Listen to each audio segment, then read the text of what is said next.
Hello there guys, Daniel Childs back here again. It's Let's Talk Chelsea, going to be breaking down the latest news around Stamford Bridge. Hope you're doing well and prepared for today's episode because it's a pretty serious one off the back of the Guardian article that everyone's talking about this morning around Roman Abramovich, his funding of the club. Did Chelsea breach FFP regulations? What could be the repercussions for breaking those regulations, as serious as a deduction of points? We'll get into that, how relevant it is. Also, Conor Gallagher, there is concern over his contract situation, which does run to 2025, and will it be resolved? The concerns over the summer of Chelsea selling him, even to Spurs right up to deadline day. Some of the quotes that Gallagher has given in a recent interview around that situation. So we're going to cover all of that. If you enjoy the sound of that, please do hit that like button. Please share this video around with fellow Chelsea fans to get more people involved in the community. Also, follow us across the socials at SonOfChelsea, whether that's on TikTok, Instagram, X or Twitter, whatever you prefer. Of course, at SonOfChelsea. And please do rate the podcast positively. Really helps out the show too if you're listening that way. But there's only one place to start, and it is regarding Roman Abramovich and this story from The Guardian. Fresh questions over how its former owner, Roman Abramovich, funded the club's success after leaked files revealed a string of secret payments that may have breached strict football rules, including those on financial fair play. Now, all of this, we're not going to cover all of the article because there is a lot of detail. So as I always do, if you want to read the full piece in context, link in the description box below. Go and check it out and get all of the detail. But I'm going to cover the relevant parts of this, the key details and the potential repercussions, as I've already stated, for Chelsea if this were to happen. And it's not the case that this is set in stone. Chelsea are doomed. It's the end of the world. We're going to lose all of our titles. We're going to get relegated to the Championship. Yeah, it's not like that, but it would be irresponsible, even if we are Chelsea fans, to ignore this, to sweep it under the rug and claim that it's a non-story. So it's about having that balance. I think it is appropriate to cover it in today's show. So moving on, this is some of the details.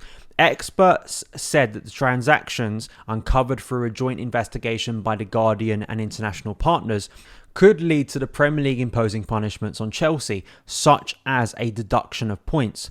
The files reveal a series of payments worth tens of millions of pounds over a decade, routed through offshore vehicles belonging to Abramovich.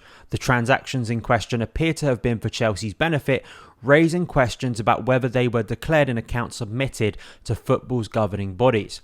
It goes on to say the payments came to light thanks to an international investigation known as Cyprus Confidential, a catch of 3.6 million offshore records leaked to the International Consortium of Investigative Journalists and Germany's paper trail media, which shared access with The Guardian. Chelsea's finances are already being examined by the Premier League in an investigation that runs from 2012 to 2019 after the West London club's new ownership regime voluntarily reported that incomplete financial information had been submitted during Abramovich's tenure. Then they also look at a graphic focusing on Chelsea's trophies during that period when the payments were made. As you can see here, it starts at 05-06, goes up to 17-18. We've, of course, won Premier League titles in that time. We won our first Champions League title too, among others. So then I wanted to look at some reaction and give you some of that reaction I've seen on Twitter from the piece. And one of those comes from a football finance expert who is a Man City fan, and he admits in his analysis he is a City fan, but he does have a lot of knowledge in this space and kind of what could happen to Chelsea. And then from Rob Prattley, who I've had on the show before, who's a journalist, but he is a Chelsea fan, and trying to give more of an objective kind of, pull the brakes on saying this is the end of the world. So firstly, SLBSN, he does admit he's a Man City fan, but he does have a lot of info and knowledge in this space. He says, if charged, the Chelsea allegations are as serious as City's and of similar scale in breadth, and the alleged false accounting, non-disclosure, deliberate concealment. The multiple accounting periods affected and taken with those matters already admitted would quite possibly exceed 115 charges, again related to Manchester City. This is not a tweet as a City fan, it's just the way it is. Clearly, if not admitted, the proof of these allegations will be extremely challenging.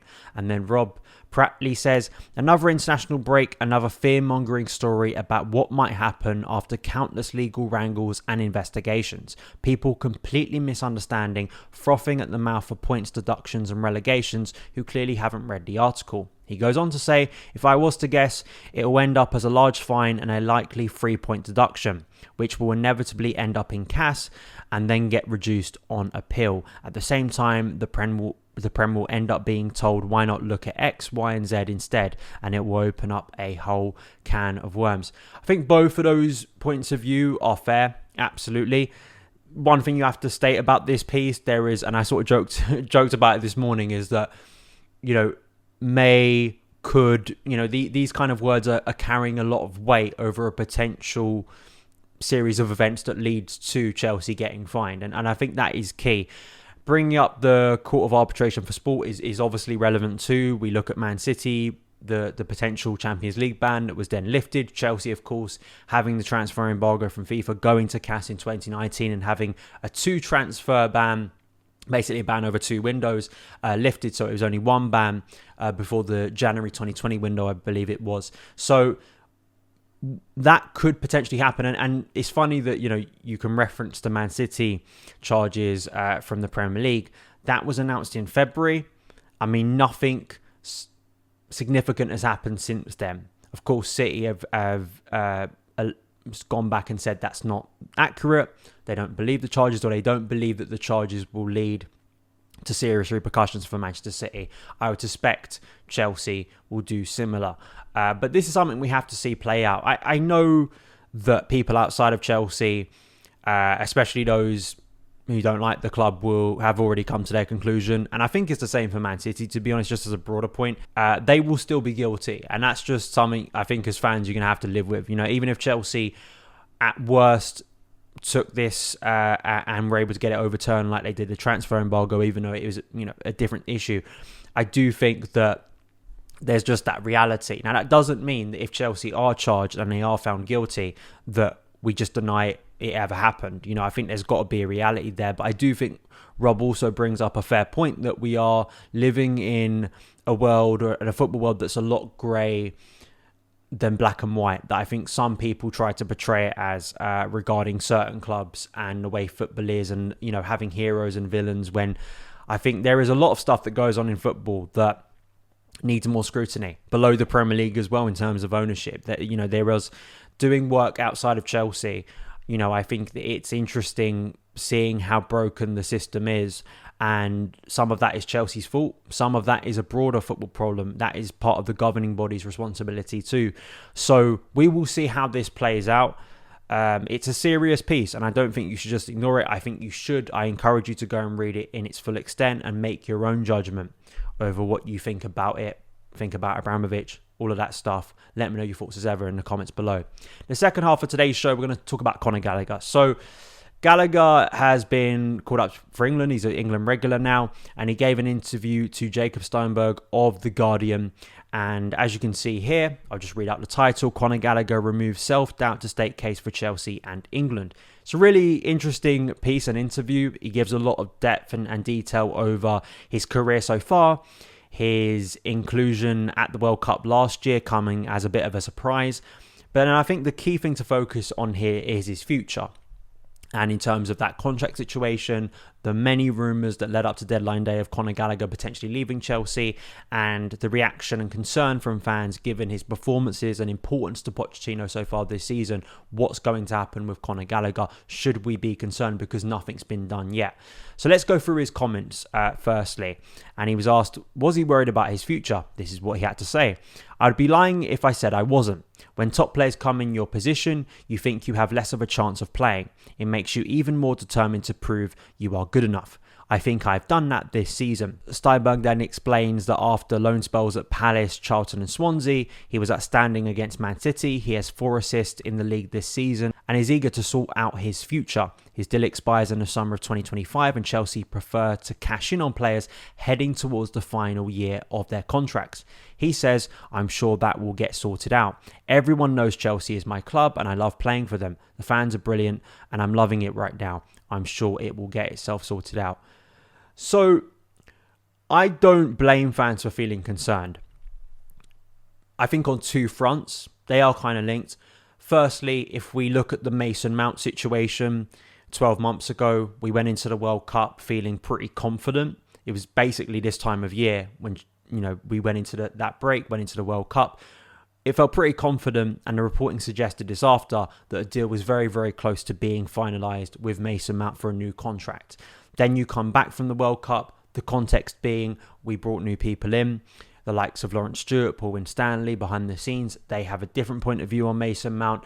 And then, of course, it leads all the way to the summer, this past summer, where he leaves for Manchester United.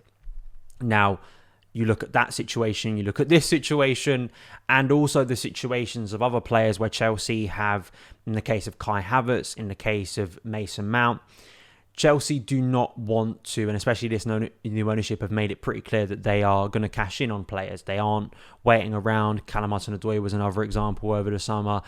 They are not just going to sit and let those contracts expire and have another Rudiger Christensen situation, basically. They cashed in on Jorginho to go to Arsenal last January to get something for him. And I have praised that strategy before because I do think it is a smarter approach than allowing what did happen before, because I just thought it was just silly the way we allowed contracts to run down and some important players left. So there's that part of it. There also is the part of academy players, those from Cobham specifically, maybe being looked over at the current moment, and especially when we're recruiting so many young players from elsewhere. How are those players from Cobham currently playing in the academy going to make it to the first team? And also the players already from the academy who have been sold on. Lewis Hall is obviously the most notable part of that. We feel like Trevor Chalobah will be departing in January as well, because he's barely played at all, even though he has had some injury problems. And the fact that Conor Gallagher and Ian Maatson could have been off over the previous summer, and now looking in the case of Gallagher, he's wearing the captain's armband. He is Chelsea's best player in my opinion so far this season. He's one of the most important players. We'll go into why he is in some depth soon over this international break, but there is still, I think, concern that with that policy, with what's happened with Mason Mount, with what's happened with other academy players, are we heading towards a situation where Gallagher will be sold? I would like to think that there is just too much evidence currently to the current head coach, to the ownership, that deal needs to be sorted out. And I would hope that maybe mistakes that were made in the Mason Mount situation can be resolved here, and that it's just obvious that Conor Gallagher needs to be pinned down to a new contract because of how valuable he is to Chelsea, not only right now, but for the future. And just because it hasn't been sorted out overnight and it hasn't been resolved doesn't mean that it's as bad as the Mason Mount situation. I have heard nothing to suggest it's that case. And I think, again, seeing some of the reaction earlier today, I understand some of the concern, but I do think it goes a little bit overboard to an extent where I think people, again, have see this with Emma Hayes recently, of course, moving on to manage the US women's team in the summer, leaving Chelsea after a long stint. And I see it regularly now, because in some people's eyes, the new ownership have done a lot of things wrong. Everything that could be construed as negative towards them has to be seen in that light and has to be shaped around that. And I just think that, sure, it's something to flag, it's something to be concerned about, but I don't think it means hit the red button. Conor Gallagher is absolutely leaving. I have expressed my concern of academy players being sold on, but until it actually happens, we can't go absolutely over the top with it. If Gallagher, like me sitting here and telling you it's the end of the world, Conor Gallagher must be signed to a new contract, the new ownership are idiots for not doing it, and then a couple of weeks down the line he signs a new contract, I mean, I'm going to look a little bit silly. I mean, I have looked silly before with opinions. I like to think on this show I come out and say when I'm wrong on something, I've changed my opinion on something. But I just feel that with all the evidence in front of us right now, I would like to think when Gallagher's saying something like that, hopefully there is, a willingness to sign him to that new deal, and hopefully common sense prevails with Gallagher, because he is just undeniably a brilliant player for Chelsea. And I would like to think internally at the club, they realise, seeing his impact against opponents to the level of Manchester City, and also in recent weeks, will make them realise how key it is that we keep Conor Gallagher. And trying to replace players like that is not easy. We lost Mason Mount. It's lucky you have Cobham, that you can have another player like Conor Gallagher come up, step up and and still perform to a high level and improve the way he has this season. But still, you've got to have those players. And also for the fans, for the community, for the feeling of connection to Chelsea, Gallagher, like Reece James, is a very important player within that. So those are my thoughts. Let me know yours if you agree, disagree in the comments below. But that is it for today's news show. Hope you guys enjoyed it. Follow me across the socials at SonOfChelsea, and I'll see you again very soon. All the best.